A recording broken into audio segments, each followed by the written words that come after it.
नमस्कार, मैं निशा। आप सभी दर्शकों का बहुत बहुत स्वागत है देश न्यूज के खास कार्यक्रम ब्लैक बॉक्स में। दर्शकों, बागेश्वर धाम के पीठाधीश्वर धीरेन्द्र शास्त्री अक्सर सुर्खियों में रहते हैं और अपने बयानों के कारण चर्चा का विषय बने रहते हैं। हाल ही में हमने अपने खास कार्यक्रम में अली मौला पे उन्होंने जो बयान दिया था उसको लेकर हमने आपके साथ तमाम जानकारी भी साझा की थी और साथ ही साथ ये केवल एक बयान नहीं है, ऐसे बहुत सारे बयान हैं जिनको लेके बागेश्वर धाम के पीठाधीश्वर धीरेन्द्र शास्त्री माफी मांग चुके हैं। आखिरकार वो बयान कौन कौन से हैं, साथ ही साथ धीरेन्द्र शास्त्री का जो दिव्य दरबार लगता है, आखिरकार जो उनकी चमत्कारी शक्तियां हैं, उस पर आखिरकार क्यों प्रश्न उठते हैं, आज के तमाम जानकारी जो है आज के खास कार्यक्रम में जानेंगे। क्योंकि हाल ही में लखनऊ में अली मौला को लेकर दिए गए कथित बयान पर अब विवाद जो है वो लगातार बढ़ता जा रहा है।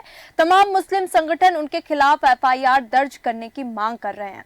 इसी बीच एक बार फिर पंडित धीरेन्द्र शास्त्री ने यू टर्न लेते हुए मुस्लिम समाज से माफी मांगी है। पिछले एक साल या सवा साल में ऐसे 4 मौके आए हैं जब बागेश्वर धाम के पीठाधीश्वर पंडित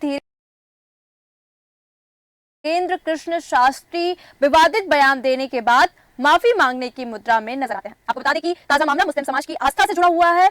बागेश्वर धाम के पीठाधीश्वर धीरेन्द्र शास्त्री ने अपने मौला अली को लेकर विवादित बयान पर आपको बता दें कि एक वीडियो भी जारी किया था और माफी भी मांगी थी। वीडियो हमने आपको दिखाया भी था। एक वीडियो संदेश जारी करते हुए उन्होंने कहा था कि हजरत अली अहिंसा के पुजारी थे, मैंने उनके बारे में पढ़ा है और हम सभी देवताओं का सम्मान करते हैं। पंडित धीरेन्द्र शास्त्री ने कहा, हमने कभी भी किसी धर्म के खिलाफ नहीं बोला। जो सनातन धर्म के खिलाफ साजिशें होती हैं, हम उन पर चर्चा करते हैं। हमने सनातनी को जगाने पर चर्चा की है। ये जो भी मौला अली वाली चर्चा है, ये दरबार में कोई जिन आया था, उसने कहा कि मेरा नाम अली है, तो मैंने कह दिया कि फिर मेरे पास बजरंगबली है। अब इस बात को मौला अली से जोड़ दिया गया है, जो सरासर गलत है। हमने कभी भी किसी के धर्म की बुराई नहीं की है। पंडित धीरेन्द्र शास्त्री का ये जो बयान है वो सामने आया है और धर्मगुरु के खिलाफ उन्होंने कहा कि हम किसी भी धर्मगुरु या धर्म के खिलाफ नहीं बोलते हैं, हमारे मन में सबके प्रति सम्मान है। हमने मौला अली के बारे में जितना पढ़ा और समझा, उससे वह अहिंसा के पुजारी हैं। इस वीडियो को जो है वो पूरा मौला अली से जोड़ा गया है, जो दुष्प्रचार है। इसके लिए अगर किसी को दुख पहुंचा तो हमें खेद है। उन्होंने कहा कि हमारी भी भावनाएं दुखी हुई हैं, इसे इस प्रकार से नहीं जोड़ना चाहिए। उनके भगवान उनके लिए सर्वोपरि है, इसमें कोई संदेह नहीं। अगर इस बात से किसी को दुख हुआ हो तो हम क्षमा प्रार्थी हैं, लेकिन मौला अली के लिए हमने कुछ भी ऐसा नहीं कहा जिससे लोगों की भावनाएं आहत हो। अब आपको वो ये भी कहते नजर आ रहे कि इस वीडियो का दुष्प्रचार न करें। इसी तरह कुछ समय पहले छतरपुर स्थित बागेश्वर धाम के महंत पंडित धीरेन्द्र कृष्ण शास्त्री की ओर से हयवंशी समाज के आराध्य देव राजराजेश्वर सहस्त्र बाहु महाराज पर आपत्तिजनक बयानबाजी की गई थी। आज के खास कार्यक्रम में हम लगातार आपको बता रहे कि बागेश्वर धाम जो है, उनकी जो कितनी बयानबाजी है वो सामने आई थी और वो कितना यू टर्न लेके माफी मांगते दिखाई भी दिए। उन्होंने कहा था कि सहस्त्र बाहु जिस वंश से था, उस वंश का नाम था हेहय वंश। हेहय वंश के विनाश के लिए भगवान परशुराम ने परसा अपने हाथ में उठाया था। पंडित धीरेन्द्र कृष्ण शास्त्री के बयान को लेकर दलित समाज द्वारा पूरे देश में जोरदार प्रदर्शन भी किया गया था। इसके बाद में बैकफुट में आ गए। पंडित धीरेन्द्र कृष्ण शास्त्री ने सोशल मीडिया पर अपने माफीनामा में लिखा कि विगत कुछ दिनों से एक विषय संज्ञान में आया है। एक चर्चा के मध्य मेरे द्वारा भगवान परशुराम जी एवं महाराज सहस्त्रबाहु अर्जुन जी के मध्य हुए युद्ध के विषय में जो भी कहा गया है वह हमारे पवित्र हिंदू शास्त्रों में वर्णित आधार पर कहा गया है। धीरेन्द्र कृष्ण शास्त्री ने लिखा कि हमारा उद्देश्य किसी भी समाज अथवा वर्ग की भावनाओं को आहत करने का नहीं था, ना ही कभी होगा, क्योंकि हम तो सदैव सनातन की एकता के पक्षधर रहे हैं। फिर भी यदि हमारे किसी शब्द से किसी की भावना आहत हुई हो तो इसके लिए हमें खेद है। हम सब हिंदू हैं, एक रहेंगे, हमारी एकता ही हमारी शक्ति है। महाराष्ट्र के पूज्य संत तुकाराम के बारे में भी अनर्गल टिप्पणी करने के लिए बागेश्वर धाम के प्रमुख धीरेन्द्र कृष्ण शास्त्री विवादों में घिर गए थे। सोशल मीडिया पर सामने आए एक वीडियो में धीरेन्द्र कृष्ण शास्त्री ने ये कहा कि ये कहते सुनाई दिए कि संत तुकाराम की पत्नी उन्हें रोज डंडे से मारती थी। अब इस बयान को लेकर महाराष्ट्र में माहौल जो था वो गर्म हो गया। महाराष्ट्र में कुणबी समुदाय के लोग धीरेन्द्र कृष्ण शास्त्री की इस बयान से बेहद नाराज हुए। कुणबी समुदाय के लोगों ने पुणे में प्रदर्शन किया और धीरेन्द्र कृष्ण शास्त्री पर केस दर्ज करने की भी मांग की। हालांकि धीरेन्द्र कृष्ण शास्त्री ने बाद में माफी मांगकर मामला ठंडा किया। उन्होंने कहा था कि संत तुकाराम को लेकर उन्होंने अपनी कथा में जो बयान दिया था उसे उन्होंने कहीं पढ़ा था। उन्हें जानकारी मिली थी कि संत तुकाराम की पत्नी बहुत झगड़ालू थी, ईर्ष्यालु और उन्हें पीटने वाली थी। बागेश्वर धाम के पीठाधीश्वर धीरेन्द्र शास्त्री ने एक बार साईं बाबा पर दिए विवादित बयान पर भी माफी मांगा था। उन्होंने कहा था कि साईं बाबा संत हो सकते हैं, फकीर हो सकते हैं, लेकिन भगवान नहीं हो सकते। धीरेन्द्र शास्त्री के इसी बयान पर हंगामा मच गया। साईं भक्तों में जमकर आक्रोश देखा गया। इसके बाद उन्होंने अपने बयान को लेकर माफी मांगा। बागेश्वर सरकार के ऑफिशियल एक्स यानी कि जो पहले में ट्विटर था एक्स हैंडल से लिखा गया कि मेरा हमेशा संतों के प्रति, महापुरुषों के प्रति सम्मान है और रहेगा। मैंने कोई एक कहावत बोली जो हम अपने संदर्भ में बोल रहे थे। अगर हम छतरी पीछे लगाकर कहे कि हम शंकराचार्य हैं तो ये कैसे हो सकता है। हमारे शंकराचार्य ने जो कहा वो हमने दोहराया कि साईं बाबा संत फकीर हो सकते हैं और उनमें लोगों की निजी आस्था है। अगर कोई व्यक्ति किसी संत गुरु को निजी आस्था से भगवान मानता है वह उसकी निजी आस्था है। बागेश्वर पीठाधीश्वर पंडित धीरेन्द्र शास्त्री का एक बार भाजपा नेता स्वामी प्रसाद लोधी के साथ भी जमकर वाद विवाद हुआ था। कई दिनों तक चली बयानबाजी के बाद आखिरकार बीजेपी के आला नेताओं के समझाने पर स्वामी प्रसाद लोधी मान गए और उन्होंने पंडित धीरेन्द्र शास्त्री से सलाह ली। हालांकि इस बार माफी स्वामी प्रसाद लोधी ने मांगी थी, पंडित धीरेन्द्र कृष्ण शास्त्री ने नहीं मांगी थी। पंडित धीरेन्द्र कृष्ण शास्त्री का नाम आजकल हर इंसान की जुबान पर है। मध्य प्रदेश के छतरपुर जिले में स्थित बागेश्वर धाम के पीठाधीश्वर धीरेन्द्र कृष्ण शास्त्री दरबार लगाकर लोगों की समस्याएं सुनते हैं और कथित तौर पर पर्चे पर लिखकर उसका समाधान भी बताते हैं। आइए आपको बताते हैं कि लोगों की समस्याओं का समाधान बताने वाले धीरेन्द्र शास्त्री खुद कितने पढ़े लिखे हैं। ये भी बहुत सारे लोगों के मन में प्रश्न उठते हैं, क्योंकि अभी हमने बात की कि आने वाले एक से सवा साल में उनके ऐसे 4 बयान थे जो काफी सुर्खियों में रहे। हालांकि उन्होंने यू टर्न लेते हुए माफी भी मांगी। अभी जो मौला अली वाला बयान है वो लगातार सुर्खियों में चल रहा है। धीरेन्द्र कृष्ण शास्त्री की अगर बात करें तो उनका जन्म 4 जुलाई 1996 को छतरपुर के ही गड़ा गांव में हुआ था। इनके पिता राम कृपाल गर्ग भी गांव में पूजा पाठ का काम करते थे। वहीं मां एक घरेलू महिला है। धीरेन्द्र शास्त्री भी अपने पिता के साथ कथावाचक का काम करते हैं। ऐसे में लोग उनके एजुकेशन को लेकर भी जानने के काफी उत्सुक होते हैं, इसलिए हम आपको बताएंगे कि इनकी क्वालिफिकेशन क्या है। धीरेन्द्र कृष्ण शास्त्री की पढ़ाई को लेकर अपने अपने तर्क हैं। अगर हम मीडिया रिपोर्ट्स की माने तो धीरेन्द्र कृष्ण ने हाई स्कूल और हायर सेकेंडरी की पढ़ाई गंज गांव से की है। इसके बाद उन्होंने बीए की डिग्री ली है। वही कुछ लोगों का कहना है कि धीरेन्द्र कृष्ण शास्त्री सिर्फ 8वीं तक पढ़े हैं। एक इंटरव्यू में धीरेन्द्र शास्त्री ने खुद इस बात को कबूल किया कि वे बीए कर चुके हैं। वहीं आगे ये भी कहा कि उन्होंने ठीक से पढ़ाई नहीं की, इसलिए वे इस पढ़ाई को नहीं मानते हैं। धीरेन्द्र शास्त्री की मां दूध बेचने का काम करती थी और पिता सत्यनारायण भगवान की कथा सुनाते थे। मध्य प्रदेश के छतरपुर जिले में स्थित बागेश्वर धाम के पीठाधीश्वर धीरेन्द्र कृष्ण शास्त्री इन दिनों लगातार चर्चा में है। उन पर नागपुर की अंधश्रद्धा उन्मूलन नाम की एक संस्था ने अंधविश्वास और जादू टोना फैलाने का भी आरोप लगाया था। समिति का कहना है कि दिव्य दरबार और प्रेत दरबार लगाकर धीरेन्द्र शास्त्री जादू टोना करते हैं। अब इस बात पे कितनी सच्चाई है? इसके अलावा समिति का यह भी आरोप है कि उनके दरबार में देव धर्म के नाम पर आम लोगों को लूटने के साथ साथ उनके साथ धोखाधड़ी भी होती है और शोषण भी किया जाता है। यह आरोप लगाया गया था। समिति ने इस सिलसिले में पुलिस में शिकायत दर्ज करवाई है।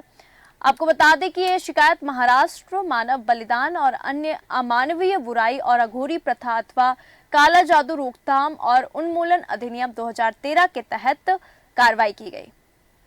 दरअसल इस विवाद की शुरुआत अगर हम करें तो उस दौरान हुई जब कथावाचक धीरेन्द्र कृष्ण शास्त्री की नागपुर में आयोजित ये कथा हुई थी, श्री राम चरित्र चर्चा, जो कि आपको बता दें कि जनवरी माह में हुई थी।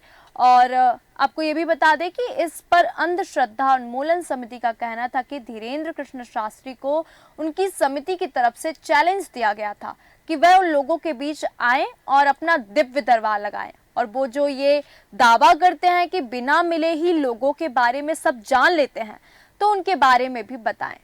अगर वो सब सच बता देते हैं तो समिति उन्हें भेंट के रूप में 30 लाख रुपए देगी। समिति के मुताबिक हमारे इस चैलेंज के बाद धीरेन्द्र कृष्ण शास्त्री अपना दिव्य चमत्कारी दरबार लगाए बिना ही अपने तय समय से 2-3 दिन पहले ही नागपुर से चले गए। समिति की तरफ से इसी मुद्दे पर धीरेन्द्र कृष्ण शास्त्री का विरोध किया जा रहा है। समिति के आरोपों पर धीरेन्द्र कृष्ण शास्त्री ने ये कहते हुए पलटवार किया कि उन्होंने उनके गुरुजी के जन्मदिवस के कारण सभी जगहों की जो कथा थी वो 2 दिन के लिए कम कर दी थी, 2-2 दिन के लिए कम कर दी थी। इसी के चलते नागपुर की कथा से भी 2 दिन कम कर दिए गए थे। उन्होंने ये भी कहा कि वो नागपुर में पिछले 7 दिनों तक लगातार कथा करते रहे और इस बीच 2 दिन दिव्य दरबार भी लगाया, लेकिन तब किसी ने कोई चुनौती नहीं दी। आखिर हम बात करेंगे कि आखिरकार कथावाचक धीरेन्द्र कृष्ण शास्त्री जो हैं, जो कि छतरपुर के छोटे गांव गढ़ा में रहते हैं और कम उम्र में ही काफी प्रसिद्ध हो गए हैं। उनके दादा पंडित सेतुलाल गर्ग भी प्रसिद्ध कथावाचक थे, जिनसे उन्होंने दीक्षा ली। ये अपने गांव में ही चमत्कारी दिव्य दरबार के नाम से अपना दरबार लगाते हैं, जो कि पहले हफ्ते में मंगलवार और शनिवार के दिन ही लगता है। और आप खासकर जब भी आप छतरपुर में गढ़ा गांव में जाएंगे तो आप मंगलवार और शनिवार के दिन वहां दिव्य दरबार लगता है। साथ ही साथ पूरे भारत देश और भारत के कोने कोने, साथ ही साथ विदेशों से भी लोग आपको उस छोटे से गांव में देखने को मिल जाएंगे। लेकिन अब हर रोज जो कि है इनका दरबार लगता है। अगर आपको बता दें तो शुरुआत में धीरेन्द्र कृष्ण शास्त्री के चमत्कारी दिव्य दरबार में कम संख्या में ही लोग आते थे पहले, क्योंकि धीरेन्द्र शास्त्री इतनी पॉपुलर, हालांकि वो दिव्य दरबार लगाते थे पर लोग उनके बारे में इतना नहीं जानते थे। लेकिन फिर जब उनके दरबार के वीडियो जो हैं, मतलब जो दिव्य दरबार में वो जो पर्चे खोलते थे, वो लोगों की जो भविष्यवाणी करते थे, जैसे ही वो सोशल मीडिया में वायरल होने लगे तो लोगों की जो भीड़ है और जो लोगों की उनके प्रति आस्था है वो बढ़ने लगी। वो दिन ब दिन लोकप्रिय होते गए। उनका आपको बता दें कि एक खुद का YouTube चैनल है। जब अपने गांव में लगने वाले दरबार में सैकड़ों की जगह लाखों लोग आने लगे तो धीरेन्द्र कृष्ण शास्त्री ने दूसरे शहरों में जाकर दिव्य दरबार लगाना शुरू कर दिया। आज वो केवल अपने गांव गढ़ा में ही नहीं लगाते, आज वो भारत देश के हर गांव, हर जिले, हर राज्य में जाके वो अपना दिव्य दरबार लगाते हैं और अपनी कथा करते हैं। धीरेन्द्र कृष्ण शास्त्री के मुताबिक उनके दरबार में आने वाले लोगों से किसी भी तरह का कोई शुल्क नहीं लिया जाता है। धीरेन्द्र कृष्ण शास्त्री जब लोगों के बीच लोकप्रिय होने लगे तो उन्होंने राम कथा करना भी शुरू कर दी। वह देश के साथ ही विदेश में भी राम कथा का जो प्रवचन है वो करते हैं। अब ये बात आती है कि आखिरकार, क्योंकि अभी हम बात कर रहे हैं दिव्य दरबार, तो आखिरकार ये चमत्कारी दिव्य दरबार है क्या, जिसके कारण धीरेन्द्र कृष्ण शास्त्री ने इतनी प्रसिद्धि हासिल की। तो आपको बता दें कि धीरेन्द्र कृष्ण शास्त्री के दिव्य दरबार में सैकड़ों हजारों की संख्या में लोग अपनी समस्याओं को लेकर आते हैं, क्योंकि आपने अधिकतर ये ऐसे वीडियोस आए दिन सोशल मीडिया में बाबा के वायरल होते हैं। इन लोगों में से किसी का भी नाम लेकर धीरेन्द्र कृष्ण शास्त्री अपने पास बुलाते हैं और उनको बिना बताए ही एक पर्चे पर उस व्यक्ति का नाम, उसका पता और उसकी जो समस्या है और उसका जो समाधान है वो भी साथ में लिख देते हैं। उनके भक्तों का मानना है कि उन्हें बागेश्वर धाम वाले बालाजी हनुमान की सिद्धि प्राप्त है, जिसके जरिए वो लोगों को उनके बारे में बिना मिले ही सब बता देते हैं, साथ ही उनकी समस्याओं का समाधान भी करते हैं। अब बात करेंगे कि आखिरकार बागेश्वर धाम जो है वो क्या है, क्यों इतना प्रसिद्ध। तो आपको बता दें कि बागेश्वर धाम छतरपुर जिले के गढ़ा गांव में स्थित है। यहाँ बालाजी हनुमान का मंदिर है। यहाँ लोग अपनी समस्याओं के निवारण के लिए हनुमान जी के सामने हर मंगलवार को अर्जी लगाकर जाते हैं। अर्जी लगाने के लिए लोग एक लाल रंग के कपड़े में नारियल बांधकर उस स्थान पर बांध देते हैं और अपनी मनोकामना बोलकर मंदिर की 21 बार परिक्रमा लगाते हैं। इस मंदिर के पास ही धीरेन्द्र कृष्ण शास्त्री का दिव्य दरबार लगता है। बागेश्वर धाम के पीठाधीश्वर पंडित धीरेन्द्र कृष्ण शास्त्री राजस्थान के एक दिवसीय दौरे पर गए। ये हाल ही की खबर है, आपको बता दें 2-3 दिन पहले कि राजस्थान में उनका दौरा था।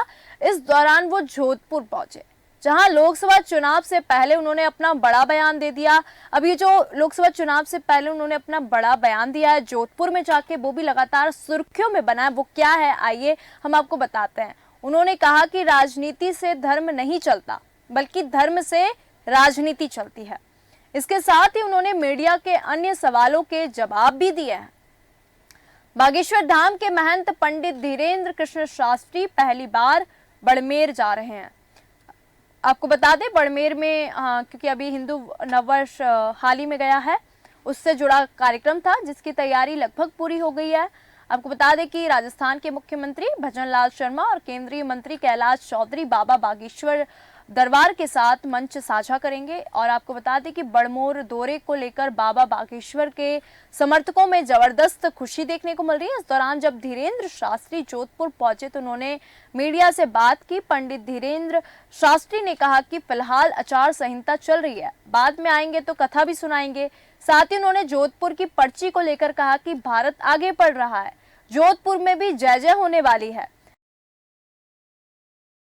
इस दौरान बीएचपी के कार्यकर्ताओं ने बाबा धीरेन्द्र शास्त्री का स्वागत किया। आपको बता दें कि बड़मोर में होने वाले कार्यक्रम में वो शामिल हुए। पंडित धीरेन्द्र शास्त्री ने कहा कि हिंदुओं में एकता के लिए बार बार राजस्थान आ रहे हैं। उन्होंने कहा कि धर्म से राजनीति चलती है, राजनीति से धर्म नहीं चलता है।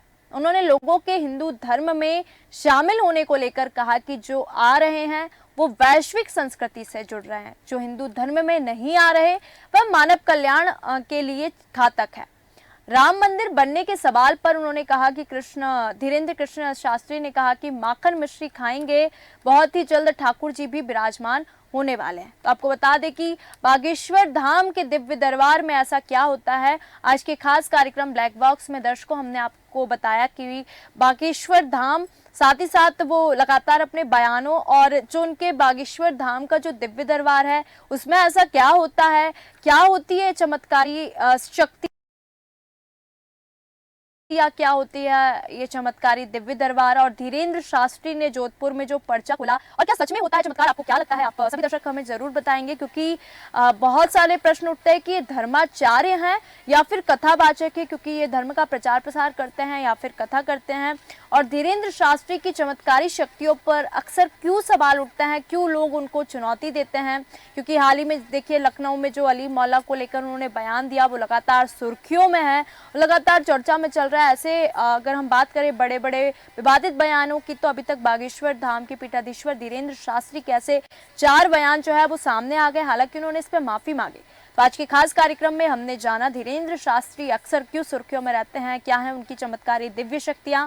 ब्लैक बॉक्स में फिर मिलेंगे इसी किसी मुद्दे के साथ। देखते रहिए देश न्यूज। नमस्कार।